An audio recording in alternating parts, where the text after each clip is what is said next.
가이사랴에서 전도자 빌립의 집에서 그 며칠 머문 그 바울과 일행은 여장을 꾸려서 일행들과 함께 예루살렘으로 향하게 됩니다. 가이사랴에서 예루살렘은 약 100km 정도 되는데 여기서 경기도 광주 정도 되네요. 그리고 사흘 정도 거리였습니다. 함께 하는 일행은 앞서 언급된 말씀에 이렇게 나와 있는데 20장 4절에 보면은 아시아까지 함께 가는 자는 베레아 사람 브로의 아들 소바다와 데살로니가 사람 아리스다고와 세군도와 더베 사람 가이오와 및 디모데와 아시아 사람 두기고와 드로비모라 이렇게 돼 있죠. 그 위 명단은 기근 속에서 그 예루살렘 이 전체적으로 굉장히 좀 그 경제도 어려워졌어요. 그래서 예루살렘 교회 성도들을 구제하고 돕기 위해서 마게도냐와 아가야 또 아시아 여러 교회들이 십시일반으로 헌금을 해서 구제 헌금을 모아서 전달을 하는데 바울 혼자 이렇게 그 큰 돈을 맡기기에는 바울이 부담스럽죠. 그리고 또 여러 가지 바울의 공격이 있기 때문에 또 뭐라고 또 공격 받을지도 모르잖아요. 그러니까 각 교회들의 어떤 대표들에게 이제 같이 투명하게 그것을 집행하기 위해서 함께 여행을 떠나는 겁니다. 그리고 마게도냐로 돌아갈 때에 빌립보에서 이 마게도냐 빌립보에서 그 누가가 사도행전의 기록자인 누가가 그 일행에 또 합류를 하게 되는 거죠. 그리고 오늘 그 일행들 위에 가이사랴에서 몇 사람이 더 합류하는 것으로 나오죠. 16절 우리 다시 한번 읽어보면 가이사랴에 몇 제자가 함께 가며 한 오랜 제자 구브로 사람 나손을 데리고 가니 이는 우리가 그의 집에 머물려 함이라.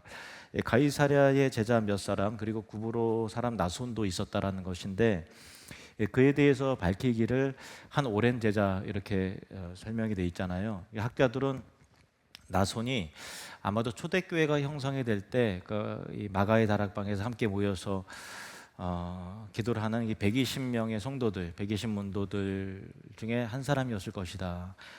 그렇게 추측을 합니다. 그래서 실제로 예수님을 만났고 또 예수님의 지근거리에서 관찰하고 따라다녔던 12제자 외에 또 다른 그 제자들 중에 한 사람이었을 것이라 여기고 있어요.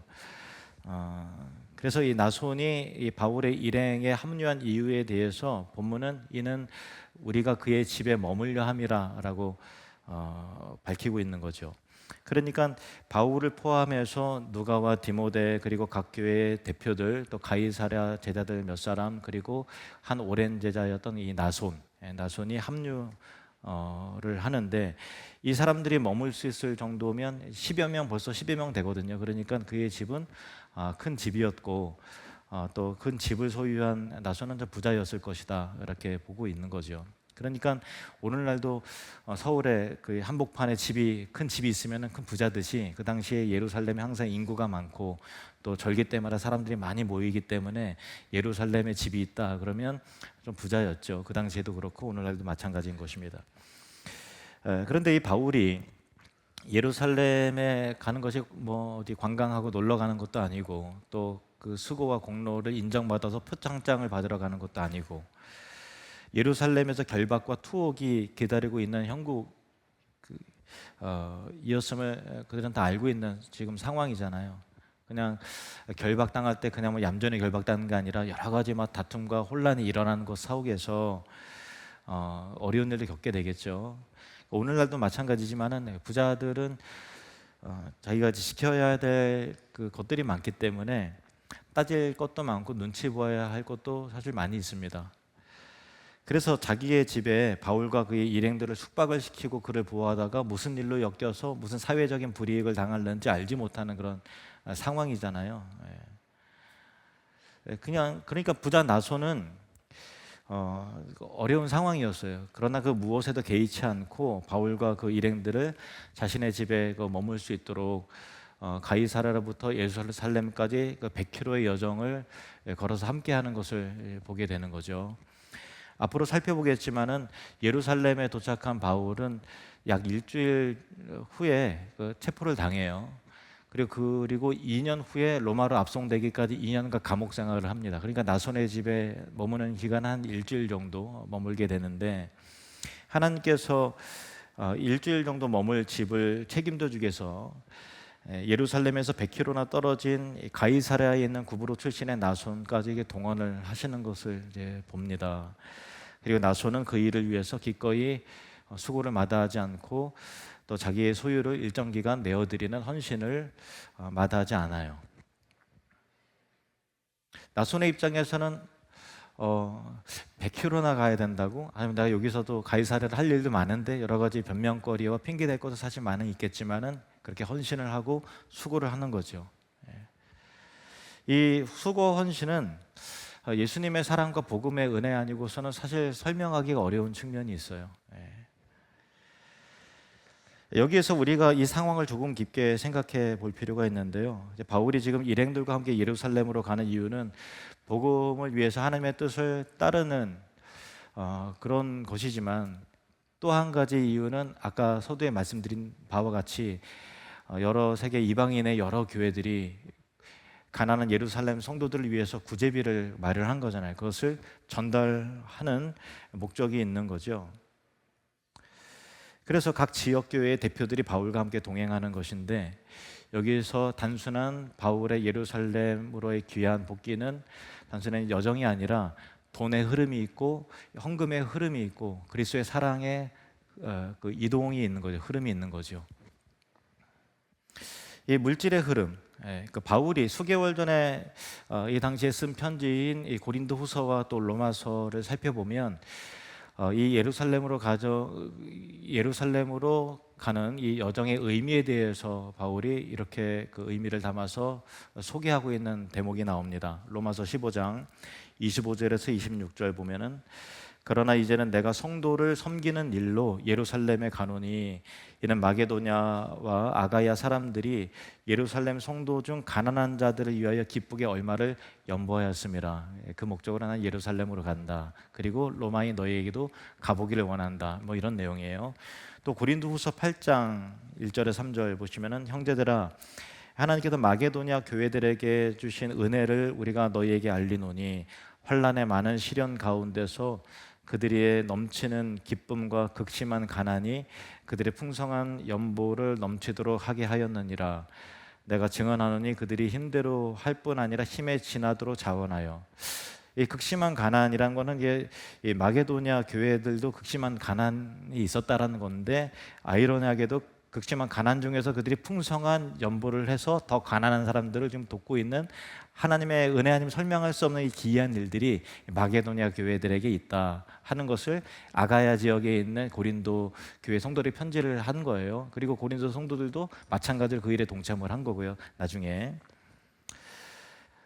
그래서 그 헌금을 가지고 돕고 구제하기 위해서 예루살렘으로 가는 거죠. 그리고 가이사랴에서부터 동행하는 나손은 이들이 예루살렘에서 머물 수 있는 집, 즉 이 물리적 공간을 내어주기 위해서 100km를 걸어야 되는 수고를 마다 않고 여러 가지 또 이 위험 부담이 있는 것 가운데서도 감수하고 그렇게 가는 이 발걸음과 동선을 보면 이 물질의 흐름은 복음의 은혜, 예수 그리스도의 사랑이 아니면은 뭐라고 설명할 수 없는 희생과 섬김의 은혜가 있는 거잖아요.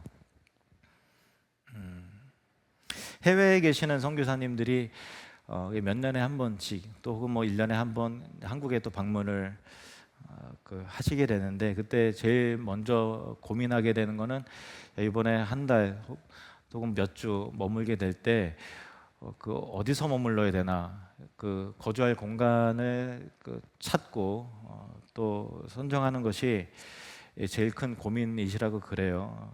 참 어려운 부분이죠. 근데 참 희한하게도 선교사님이 머물 집이 없어서 못 들어오시는 경우는 없더라고요. 어떻게든 구해지더라고요. 선교사님들을 위해서 기꺼이 자기의 비어있는 집이나 선교관을 내어주거나 또 자동차를 또 빌려주는 성도님들과 또 그런 교회들이 있는 것을 봅니다. 참 아름다운 모습이죠. 복음을 위해서 수고하는 이들을 위해서 무료로 사용을 하든지 아니면은 굉장히 저렴하게 그것을 이용할 수 있도록 헌신해 주는 거죠. 그런 헌신자들이 숙박을 할 수 있도록 헌신해 주는 성도들이 있다는 것이 참 귀하고 또 아름다운 일들입니다. 특별한 관계가 아니어도 복음을 위해서 수고하고 살아가는 이들을 위해서 봉사와 헌신을 하기 원하는 귀한 성도들이 한국 교회 내에 있고 또 기독교 여러 공동체 안에 있다는 것이 참 감사한 일이에요. 이런 모든 희생과 수고는 복음의 은혜, 그리스도의 사랑 아니면 설명이 사실 안 되잖아요. 누군가 내 집에 한 달을 머문다 할 때 그리스도의 사랑 아니면 그렇게 선뜻 그게 쉬운 일이 아니잖아요, 그죠? 남아있는 여유가 있다 하더라도 그거는 어려운 일이잖아요. 왔다 가면 청소도 해야 되지, 얼마나 신경 쓸 일이 많아요. 근데 참 쉽지 않은 일이에요. 지난번 라오스의 그 재상국 선교사님이 오랜만에 귀국해서 한 달에 한국에 머물면서 그때 잠시 우리 교회도 방문을 했었는데 보니까 전기차를 타고 왔더라고요. 그래갖고 제가 친구니까 야, 웬 전기차 이거 어디서 났어? 제가 그러니까 어느 장로님이 빌려주셨다고 그러면서 하는 이야기가 일산에 좀 여유가 있으신 분이었던 것 같아요. 일산에 아파트가 한 채가 더 있는데 한 큰 아파트에 6, 70명 되는데 그거를 한 달 동안 머물 수 있도록 그냥 이렇게 빌려줬다는 거예요. 그래서 애들이 너무 좋아하고 너무 참 감사하다 그런 이야기를 참 들었어요. 그래서 야, 그 장로님도 정말 대단하고 참 여러 돕는 손길들을 붙여주시는 하나님의 은혜도 참 감사하다. 그래서 선교사님들이 참 살아내는구나, 버텨내는구나, 그런 위로가 있는 거죠. 참 감사하죠. 우리 권남현 집사님도 펜션 하나 이제 운영을 하고 있는데 그 선교사님이 쓴다고 하면 무료로 이렇게 항상 내어줘요. 그래서 캄보디아 현지인 그 교회 여러 사모님들이 매년 혹은 1년에 2번씩 오실 때마다 우리 권 집사님의 펜션을 이제 이용을 해요. 감사하죠. 왔다 가면 또 이게 뭐 청소할 것도 많을 거 아니에요. 신경 쓸 일도 많고 참 감사한 일이에요. 그리고 그 외에도 선교사님들이 방문하면은 뭐 삼겹살 파티를 해준다던가 또 아침 식사를 대접을 한다던가 또 선교비를 헌금하고 또 여러 선물들을 이렇게 또 가방에서 담아서 주시는 분 등등 여러 성도님들의 소중한 섬김과 헌신들의 그 손길이 있어요. 이분들이 남아서 여유 있어서 잘 살기 때문에 그런 게 아니라 복음의 은혜를 알기 때문에 하나님 나라에 나도 동참하고 싶은 열망 때문에 하시는 거잖아요. 풍성함 속에서 여유 있어서 남아서 하시는 분은 없어요. 뭐 사실 남지도 않겠죠. 다 힘들잖아요. 복음의 은혜 아니면 어떻게 설명하겠어요? 우리가 필리핀 다바오 비아오 에스쿨라 교회의 사역자인 알빈과 마릴린 가족의 사택을 건축해지는 것도 이게 마찬가지죠. 뭐 아시다시피 몇 주 전에 교회 목회 편지 보셨지만 우리도 사실 넉넉하지 못하잖아요.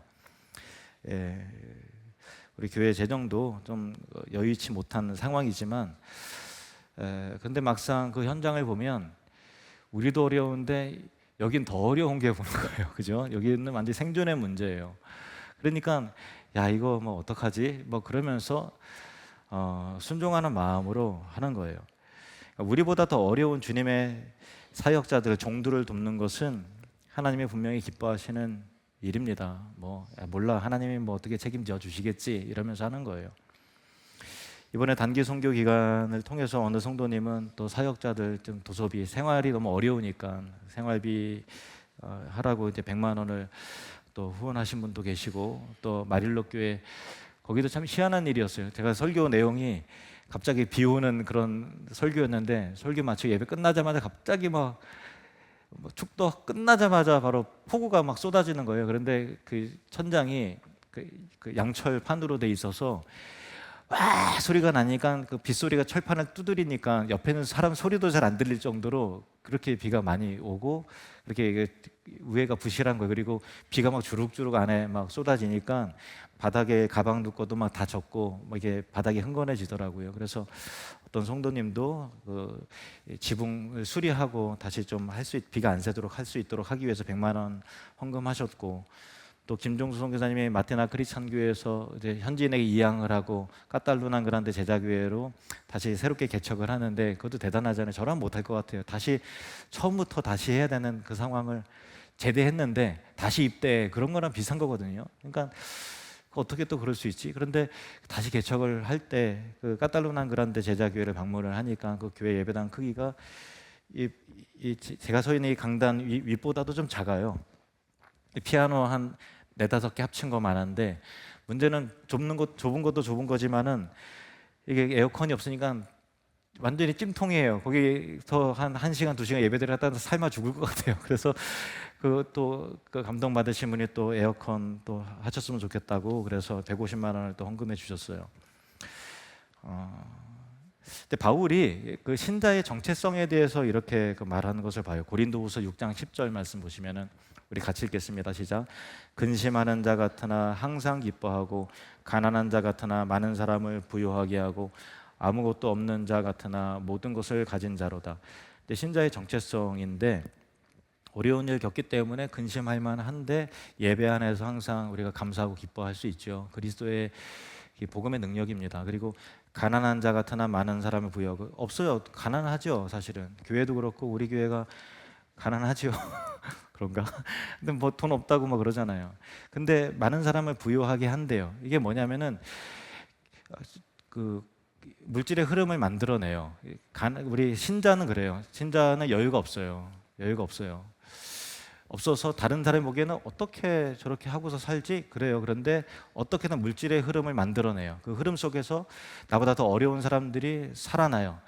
복음이 확장이 돼요. 그래서 가난한 자 같으나 많은 사람들을 부유하게 하고 아무것도 없는 자 같으나 모든 것을 가진 자로다. 여유가, 마음의 여유가 있어요. 물질의 여유는 없는데 마음의 여유가 있는 거예요. 그래서 여러분 뭐 교회가 제가 뭐 이제 지난주 몇 주 전에 목회 편지 써서 뭐 어렵다 뭐 그러니까 여러분 마음에 부담이 있을지도 모르는데 이렇게 생각을 하셨으면 좋겠어요. 교회가 건강한 교회는 재정적으로 여유 있는 교회가 건강한 교회가 아니에요. 물질의 흐름을 만들어 여유가 없어도 물질의 흐름을 만들어내는 교회가 건강한 교회예요. 저는 그렇게 믿어요. 왜냐하면 예수 그리스도의 생명은 항상 흘러가게 되어 있거든요. 근데 흐름이 끊긴다. 그래서 곳간에 뭐가 쌓인다. 그러면 반드시 병듭니다. 여러분 생각에는 여유가 있고 뭔가 좀 재정적으로 튼튼해서 막 이렇게 좀 뭐 이것저것 막 하면 좋겠죠. 우리 교회 사실은 앞에 간판도 늘 하늘드림교회 볼 때마다 좀 뭐 이렇게 좀 오래되다 보니까 탈색도 되고 그래서 저거 빨리 해야 되는데 그런 생각해요. 예, 그렇지만은 주변을 둘러보면 생존 문제에서 더 어려운 교회와 성도들이 보이는 거예요. 그런데 우리 마음 가운데 그런 감동이 있는데 어떻게 움직이지 않겠습니까? 신명기 12장 18절에서 19절 말씀을 보시면 신명기 12장 18절에서 19절 같이 읽겠습니다. 오직 내 하나님 여호와께서 택하실 곳에서 내 하나님 여호와 앞에서 너는 내 자녀와 노비와 성중에 거주하는 레위인과 함께 그것을 먹고 또 내 손으로 수고한 모든 일로 말미암아 내 하나님 여호와 앞에서 즐거워하되 너는 삼가 내 땅에 거주하는 동안에 레위인을 저버리지 말지니라. 제가 그 전도사 시절에 파트타임 전도사 시절에 서울에서 이제 사역을 할 때 한 70만 원 정도 받았어요. 그리고 신혼 때 제 아내가 좀 같이 뭐 겸해서 일을 하긴 있었지만은 사역에 집중을 해야 되니까 직장을 마무리하면서 다니던 직장을 마무리하면서 퇴직금을 좀 받은 게 있었는데 그때 이제 동기 선교사님 그 사모님이 갑자기 암에 걸리셔갖고 치료를 받아야 되는데 그 상황 속에서 치료비를 마련할 수 있는 상황이 아닌 거예요. 예, 그래서 그때 하나님이 야 이거 어떡하나 막 이제 퇴직금 받은 건 있는데 그거는 사실 막 쓸 돈은 사실 아니고 우리 코가 석자라. 예, 근데 그때 하나님이 이 본문을 우리 부부에게 주셨어요. 레위인을 저버리지 말라. 예, 그 말씀에 순종하면서 직장 퇴직금을 이렇게 보태서 이제 몇백만 원을 수술비로 전달해 드린 적이 있어요. 뭐 지금도 마찬가지이지만 20년 전에 월급 70만 원 받고서 몇백만 원 그 당시에는 큰 돈이었고 그리고 또 그걸로 다른 데 써야 될 건 사실 있었거든요. 예, 미래를 위해서 뭔가 좀 했어야 되는 것도 있는데 그때 순종했어요. 근데 하나님 앞에 후회 없어요. 예, 큰 돈은 아니지만. 근데 2년 전에 필리핀 김종수 선교사님이 참 훌륭한 선교사님이시잖아요. 그런데 그분은 현장에 계셔야죠. 그런데 2년 전에 전주에 있는 어느 파송교회가 이제 성도들이 어려워지니까 후원이 갑자기 끊겼어요. 목사님 전해갖고 다음 달부터 못 보냅니다. 이렇게 돼버린 거예요. 그러니까 갑자기 막 그냥 힘들어진 거죠. 참 난감한 상황이잖아요. 그래서 우리 교회가 현실적으로 그럴 형편과 여유는 없어요. 되지 않지만 김 선교사님 같은 훌륭한 선교사님은 현장에 있어야 하나님 나라를 위해서 있어야 되는 분이지요. 그래서 그런 형편 되지 않았지만은 우리가 파송교회로 되어주기를 이제 하면서 매월 보통 일반 협력 선교사님들은 매월 10만 원 정도 이제 후원을 하는데 파송 선교사님은 생활비의 상당 부분을 책임져야 되기 때문에 부담이 사실 되지요. 그런데 순종을 한 거예요. 그래서 수십만 원의 정기 후원을 시작을 했고 또 같은 시기에 전성일 선교사님도 필리핀 파송교회가 후원액을 이제 절반으로 줄이는 바람에 자녀를 교육하는데 굉장히 난감한 상황이 생긴 거예요. 그래서 그 마이너스의 일부를 우리 교회가 대신 감당하기로 그 당회에서 이제 결정을 해준 거예요. 그 믿음의 도전이었어요. 이제 성도님들에게 다 말은 못했지만은 상황적으로는 하면 안 되는 거예요. 현실적으로는. 그런데 그냥 레위인을 저버리지 말라라는 그 계명에 순종하는 겁니다. 뭐 하나님이 알아서 하시겠지. 난 몰라. 그냥 뒷감당 하시겠지. 그러면서 하는 거예요. 그 레위인을 저버리지 말라는 것을 구체적으로 적용을 하자면 다른 일을 하지 않고 생업을 위해 또 다른 일을 하지 않고 복음을 위해서 살아가는 전임 사역자들이 기본적인 생활을 할 수 있도록 먹고 또 마실 수 있도록 그들이 또 자녀를 또 양육해 낼 수 있도록 기본적인 생활을 영위할 수 있도록 그들의 생계를 저버리지 말아라. 그거잖아요. 이것은 앞서서 바울과 그 일행들, 그 복음의 사역자들이 자신의 집에 그 사역을 할 수 있도록 머물 수 있도록 먼 거리를 함께 여행해주고 위험 부담을 감수하고 집을 내어준 나손의 헌신과 또 섬김으로 확인될 수 있는 것이죠. 그리고 더 나아가서 이 신명기 본문을 조금 더 문맥에 맞게 살펴본다면 레위인을 저버리지 말라라는 구체적인 실천 방안이 뭐냐면 하나님께서 정해주신 그래서 주신 제도가 11조예요. 신명기 14장 22절에서 23절 말씀 보시면 너는 마땅히 매년 토지 소산의 11조를 드릴 것이며 이제 그 열매에 그 소득의 10분의 1을 하나님께 드리라라는 게 11조입니다. 내 하나님 여호와 앞 곧 여호와께서 그의 이름을 두시려고 택하신 곳에서 내 곡식과 포도주와 기름의 11조를 먹으며 또 내 소와 양의 처음 난 것을 먹고 내 하나님 여호와 경외하기를 항상 배울 것이니라. 11조라는 것은 하나님 경외하기는 훈련이죠. 27절에서 29절 말씀을 또 이어서 보시면은 내 성읍에 거주하는 레위인은 너희 중에 분깃이나 기업이 없는 자이니 따로 이제 그 생업을 위해서 일하는 자가 아니고 전적으로 주의 예배를 위해서 사역하는 자들이니까 전임 사역자들이니까 또한 저버리지 말지니라. 매 3년 끝에 그 해 소산의 10분의 1을 다 내어 내 성읍에 저축하며 너희 중에 분깃이나 기업이 없는 레위인과 내 성중에 거류하는 객과 및 고아와 과부들이 와서 먹고 배부르게 하라. 궁핍하지 않게 하라는 거예요. 그러면 내 하나님 여호와께서 내 손으로 하는 범사에 내게 복을 주시리라. 이렇게 말씀하셨어요. 이게 11조 원리입니다. 그래서 어떤 사람들은 오늘날 율법 시대가 아니기 때문에 11조가 폐지돼야 된다라고 이제 주장하는 사람도 있는데 그건 이게 교회가 뭔지 그리고 율법의 완성이 어떤 의미인지 잘 알지 못하고서 하시는 말이에요. 성경에서 강조하는 11조는 물론 이제 율법의 내용이긴 합니다만 율법이 종류가 여러 개예요. 그러니까 의식적 율법, 의식법이 있고 도덕법이 있고 또 다른 것도 있어요. 크게 두 가지를 좀 설명을 드리면 의식법은 제사와 율례와 관한 거. 양을 잡아서 소를 잡아서 여러 가지 번제를 드리고 또 절기를 지키고 또 어떤 때 부정해지면 정결 규례에 따라서 몸을 또 깨끗하게 해야 되고 여러 가지 절차와 그런 방식이 복잡해요. 딱 읽으면 머리 아파요. 근데 그것은 결국은 예수 그리스도의 십자가를 향하고 있거든요. 예수 그리스도의 십자가의 구속의 은혜를 담아내기 위해서 의식법을 허락하신 거예요. 그러니까 예수님께서 십자가의 부활을 이루셨기 때문에 의식법은 필요가 없죠. 그래서 지금 율법적 의미에서 절기를 지키거나 또 구원받기 위해서 제사를 드리거나 양을 잡거나 할 필요가 없죠. 구속의 완성동에서 이미 다 이루어진 거예요. 완성된 겁니다. 근데 율법은 도덕법이라는 것도 있어요. 크게는 하나님을 사랑하고 이웃을 사랑하는 거죠. 그리고 그 내에 세부적으로 지침 사항들이 있겠죠. 근데 11조라는 거는 구원의 방편으로 주어진 의식법이 아니라 우리가 기본적으로 살아가는 어떤 책임과 도리와 의무, 하나님 사랑하고 이웃 사랑하는 어떤 구체적인 방식으로 주어지는 도덕법과 관련된 부분이기 때문에 구속의 완성 이후에도 유효합니다. 하나님 사랑하고 이웃 사랑 어떻게, 교회를 사랑하는 거 어떻게 라고 하는 구체적인 방식으로서 하나님께서 제도를 명해 주신 거예요.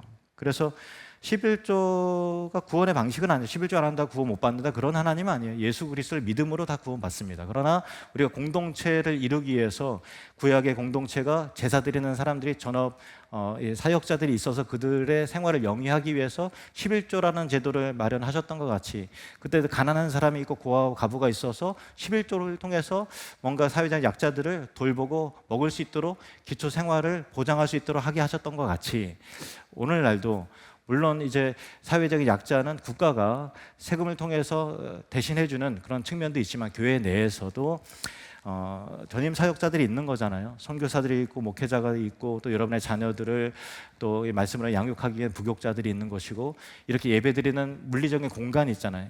그러니까 나손이 물리적인 공간이 제공되었던 것 같이 신앙이라는 것은 물리적 공간도 또한 필요한 부분이잖아요. 그죠?